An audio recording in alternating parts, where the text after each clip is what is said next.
If the man who owns the house is caught and bound, the enemy will come in and he will loot the entire house. He will ransack this temple, strip it of everything good, cause damage. Now all it takes is to take control of their will. Take control now. Take back control.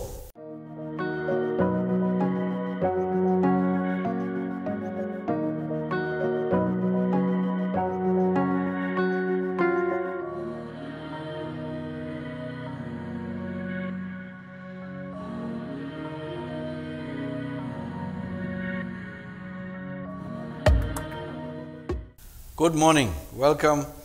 Thank you, Trinity family, for joining me in our morning service. I want to especially thank those of you who patronize our church, who make it possible for me to bring these sermons to you. They are indeed life-changing and in some cases life-saving. And you know, we can only thank God for His grace upon our ministry and what we are able to share with you, and we are blessed that you are part of our family, all of you. May God bless you this morning and always. I want you to always remember that your relationship with God is not based on your affiliation, going and sitting in a building, following somebody, singing or praising. Your relationship with God, your strength in God is based on your relationship, your personal relationship with the Lord. Nobody can give you that. No matter where you are, no matter where you go, no matter who you speak to. That is a personal choice. And when your relationship and bond with God is strong, He will open your ears to receive everything that you need to give yourself here a full life with all the knowledge that you need, with all the impetus that will take you through the valleys, over the hills and bring you to the other side. But first and foremost, you must make a choice that your inner strength, your life, your marriage, your work, your home, is not based on anything else but your personal relationship and walk with Jesus Christ.